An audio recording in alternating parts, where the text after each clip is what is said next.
It's time you did something useful, Dad. That was the first thing my daughter said after I blew out my birthday candles. Not happy birthday, Dad. Not a hug. The smoke from the candles hadn't even cleared, and my daughter, my own flesh and blood, the one I loved with everything I had, looked at me with these tired eyes. The kind of look you give an old piece of furniture you've decided to get rid of. And she told me it was time I did something useful. I'm 68 years old, and I've spent my whole life being useful to her at least. But here's the funny part. She had no idea. Then she slid a piece of paper across the table. She told me to sign it, to sell the house I'd lived in for 40 years. The house where my wife took her last breath. The house where that very girl spent her entire childhood. I looked at the paper. I didn't touch it. I didn't slam the table, though God knows I wanted to. I just reached for my glass of water, took one slow sip, and set it back down. Because there was something she didn't know. 5 days earlier, I'd watched $21,000 vanish from my credit card. Plane tickets to Italy, business class, 12 nights on the Amalfi Coast. 3 passengers. I read those 3 names on the screen over and over. My daughter, my son-in-law, and a third name. Not mine, of course. The man who paid for the trip wasn't allowed to set foot on it. That's how they spend the money of a man they consider useless.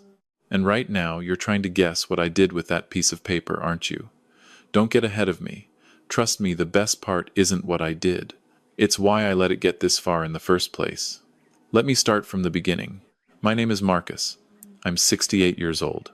I worked 33 years as a civil inspector for the county here in Sacramento, signing off on bridges and overpasses and parking structures, the boring stuff that holds a city up while nobody thinks about it. I'm not wealthy. I drive a 2018 Tacoma with a dent in the tailgate I never bothered to fix. I make drip coffee every morning at 5:45 because my body forgot how to sleep past that the year my wife died. Her name was Eleanor. Ovarian cancer took her 11 years ago, slow and cruel.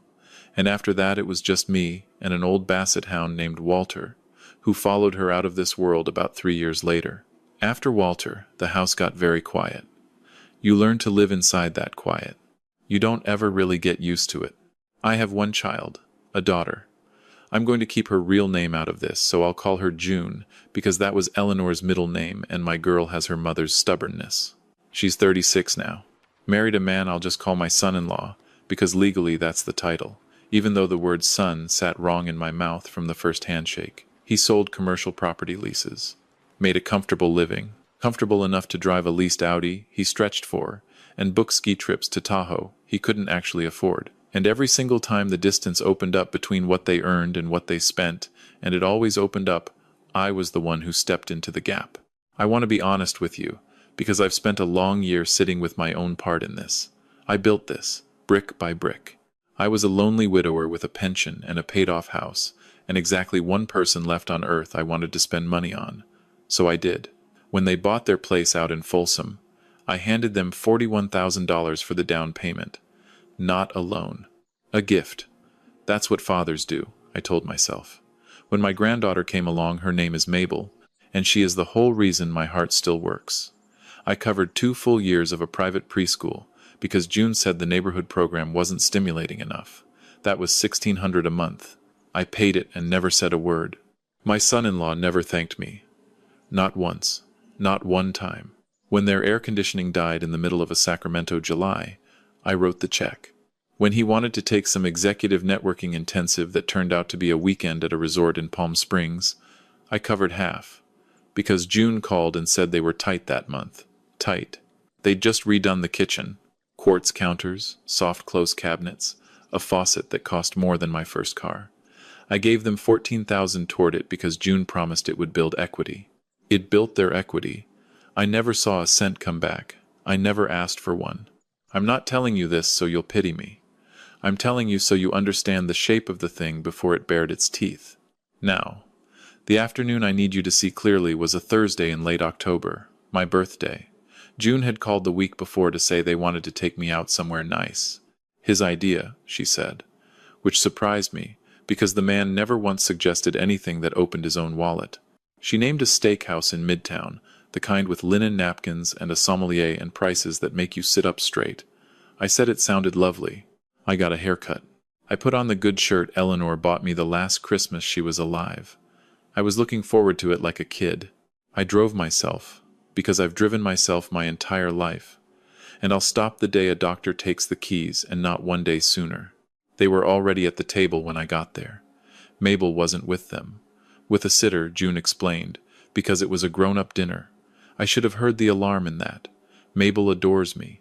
She would have wanted to be there.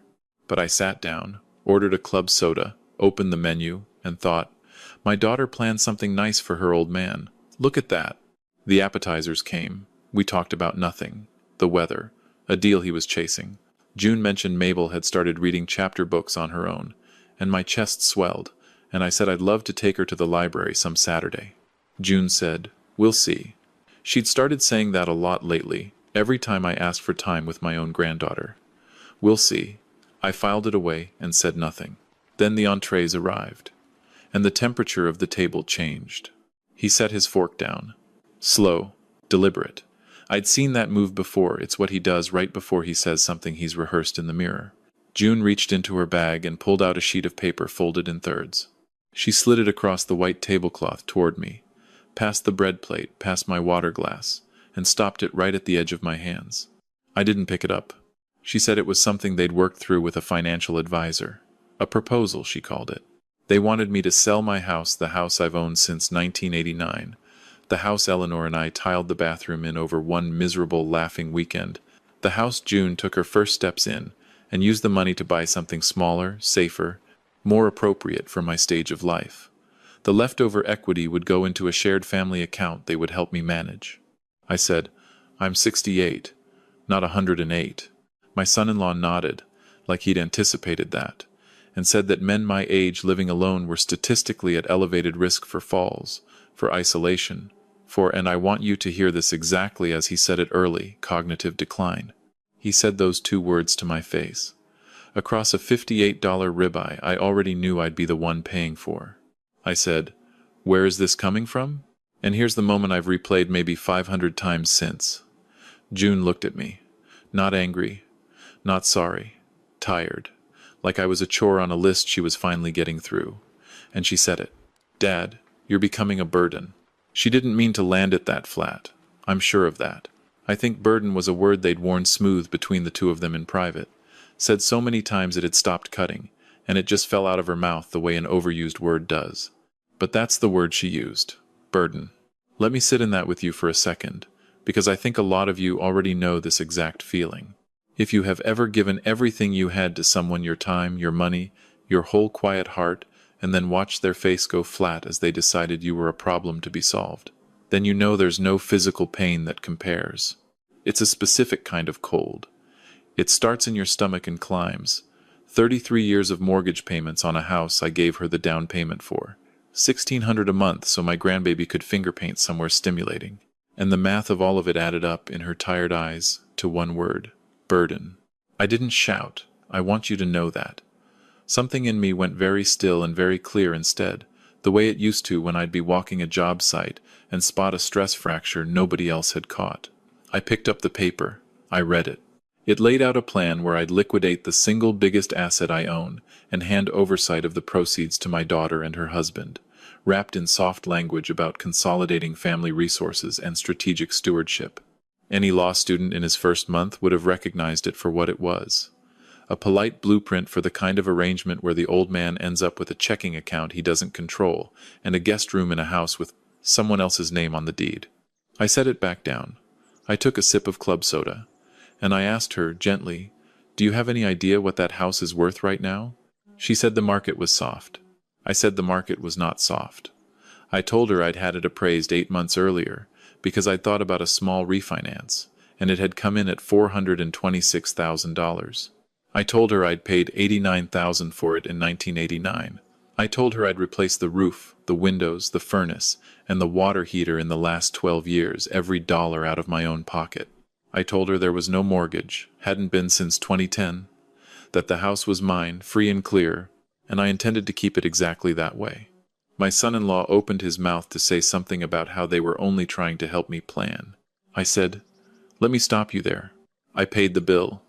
$360 with the tip, on my card, the one in my name, the one I've never once carried a balance on, because I'm an inspector and I understand precisely how compound interest eats a man alive. I drove home. I sat in my kitchen in the dark for the better part of an hour. Walter would have been a warm weight against my leg if he were still around. He wasn't, so I just sat. Now here's what I already knew by the time I climbed the stairs that night, and this is where the floor dropped out. June had a credit card on her account that was linked to mine. I'd added her as an authorized user 9 years back, when she was finishing her degree and needed something for emergencies only. I never took her off it, because in 9 years it had never once been a problem. I'm a careful man. I check my accounts every Sunday morning with my coffee, and the Sunday before that birthday dinner, I'd seen a charge I didn't recognize. A travel company. $21,200. I'd assumed it was an error, a fraud flag I'd sort out later. After sitting in that dark kitchen, I stopped assuming it was an error. I called the travel company the next morning the second they opened. I told them I was the primary card holder. I asked about the booking. The woman on the phone was kind and thorough, and she told me everything. The reservation was for 3 travelers. Premium cabin, 12 nights. Departing the 19th of November. Destination the Amalfi Coast. Private drivers. A boat day off Positano. A cooking class somewhere up in the hills. All of it prepaid. 3 passengers. June, my son-in-law. And a third name I knew, his brother. A man I'd met exactly twice, who once borrowed my pressure washer and brought it back with the trigger snapped off. 3 people. Premium cabin. 12 nights on the Amalfi Coast. $21,000. On my credit card. Booked 5 days before my daughter looked me in the eye and called me a burden. Read that sequence again, because it's the whole story. They booked the trip first. Then they sat across a white tablecloth and asked me to sign away control of my house. I sat with that for about 30 seconds. Then I went to work. I want to pause here and say something, narrator to listener, because if you're anything like me, your blood is up right now. I felt it too. I felt the heat climb my neck. And honestly, if that were you, if that were me in a worse mood, I think there's a version of this where a man drives to that house and says things he can't take back. I understand that man completely, but I've spent my whole life learning that you don't fix a failing structure by swinging a hammer at it in anger. You fix it with cold, careful, documented correction. So that's what I did, and I think that's the harder thing. I think that's the thing worth showing my granddaughter someday. I called the credit card company. I reported the charge as unauthorized. I explained that while June was an authorized user, I had not approved this particular purchase, and at this dollar figure, I was formally disputing it. The representative was patient and exact. By the time we hung up, the charge was flagged and the card was frozen pending review. Then I called the travel company back. I told them the booking had been made without the primary cardholder's authorization, and I asked about cancellation. Because departure was more than 60 days out, and it had been booked as a package, a full cancellation was possible, with a written request from the cardholder. I sent that email before lunch. Then I did the thing I should have done 9 years earlier. I called the card company one more time and had June removed as an authorized user. And then I drove to my lawyer's office. His name is Desmond. Quiet, careful man, handled Eleanor's estate and never once made me feel rushed. I laid it all out, and showed him the folded paper from the steakhouse table. He read it slowly, took off his glasses, looked at me, and said one word: predatory. He said it like he wanted it to land. He told me that if I'd signed that page, I'd have effectively created a voluntary arrangement with no legal protection for myself, that it wasn't necessarily illegal, depending on the structure, but that every line of it was built to benefit them and not me. He said, and this part stuck with me, that men in exactly my position, older, alone, one adult child, sign things like this all the time and don't realize what they gave up until the day they need it back and it's gone. I told him I had no plans to sign anything. Good, he said. Then he gently suggested I update my estate documents, which I hadn't touched since Eleanor died. I told him I'd make the appointment.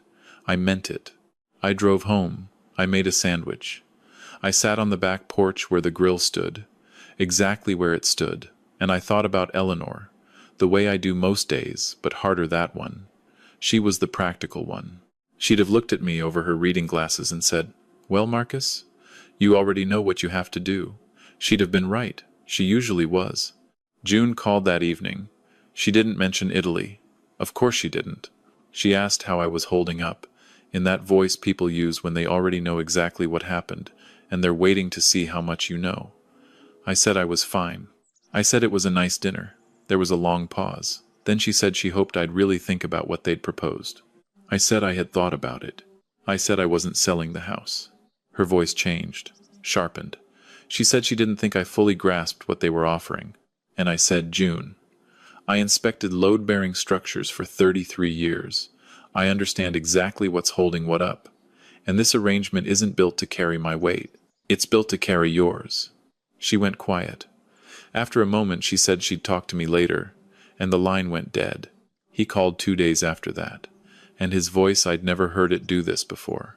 Smooth, diplomatic, the careful tone of a man who's been coached on what to say. He said he hoped we hadn't gotten off on the wrong foot. I said we were fine. He asked if I'd given the proposal any more thought. I said no, and he pivoted, fast, asked if I'd happened to notice anything odd on my credit card, because there seemed to be some kind of billing snag with a trip they'd booked. I said I was aware of it. He said there seemed to be a problem with the card. I said there was no problem with the card.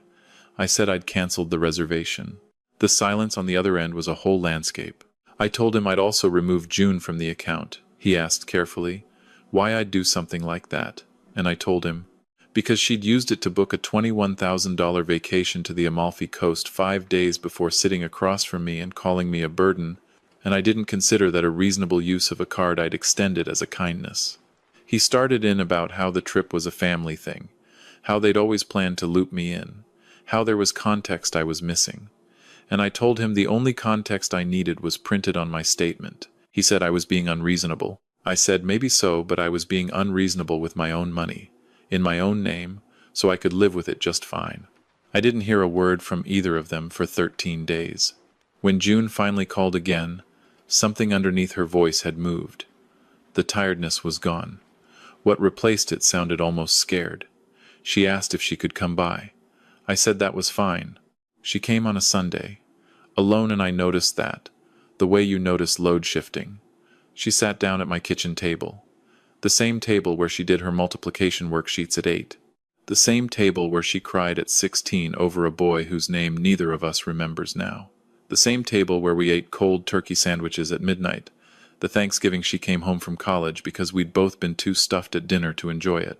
She didn't look at me for a long time. Then she said very quietly, I don't know how it got like this. And I told her the truth. I said, I do. I said it got here slowly. The way everything important breaks. Not in one loud crack, but in 1,000 quiet settlements nobody bothered to measure.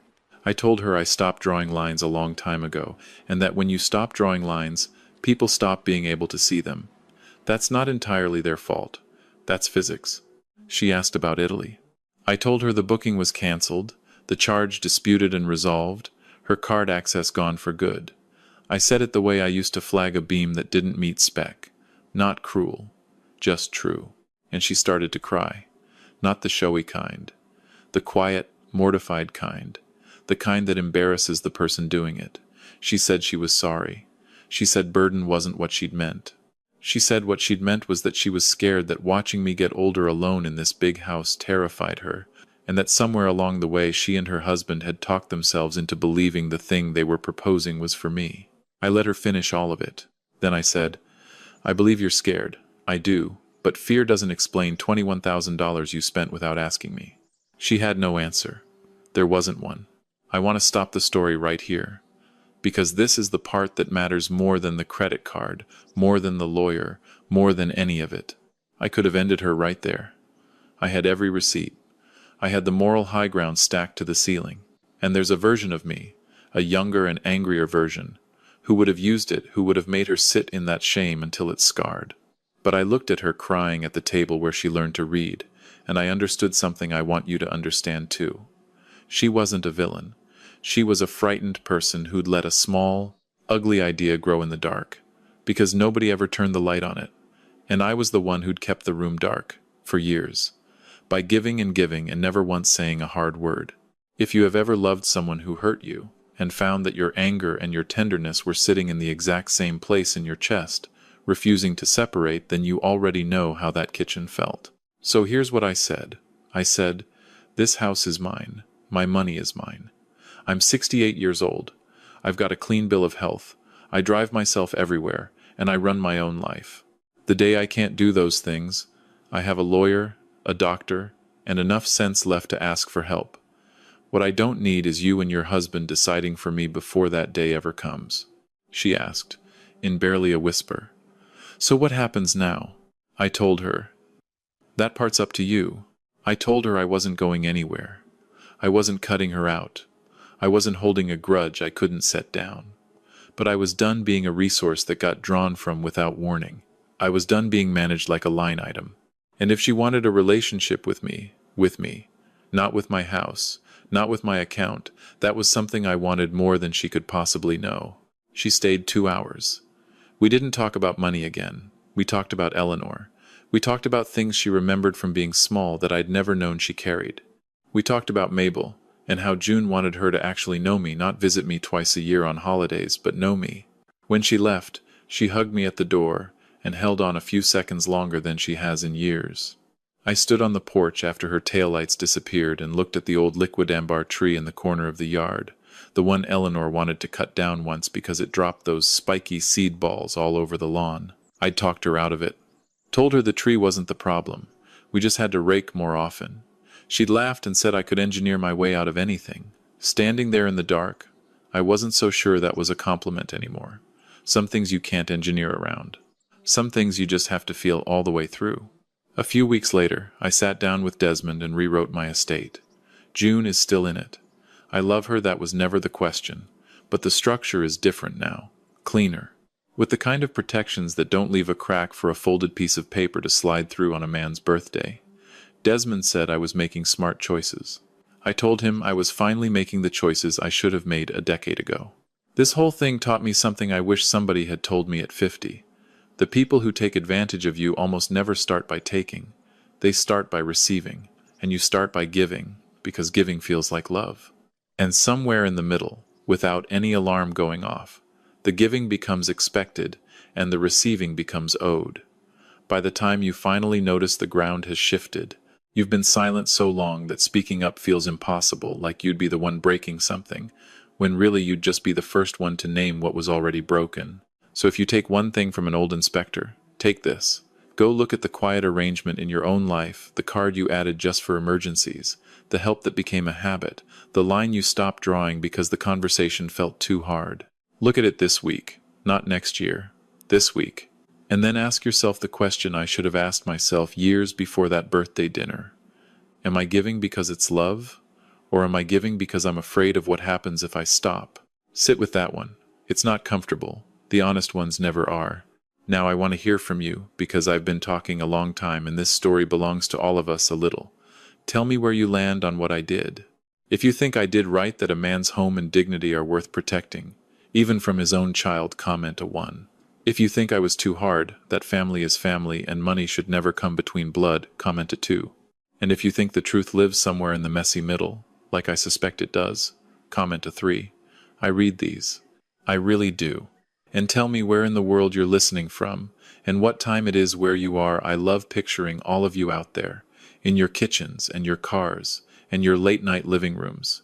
And if you've ever had a moment like mine, where someone you'd carried for years suddenly looked at you like a burden, tell me about it below. You don't have to carry it alone. There are more of us than you'd think. If this story sat with you the way it sat with me while I was telling it, do me a small kindness and subscribe. I share these slow, true-feeling stories about ordinary people holding on to their dignity when it would have been easier to fold, and I'd be glad to have you here for the next one. Mabel comes over this Saturday. The grill's already clean. I've got the cocoa ready before she's even out of her coat. Because that a 5-year-old who still thinks her grandfather hung the moon is exactly what I want to spend what I have on. Not the people who see a balance sheet when they look at me. Her. That's enough. It was always enough. I just had to remember. This is a fictional story inspired by real emotional experiences, fully rewritten and reimagined in Sacramento to create original content. Any resemblance to real people or events is coincidental.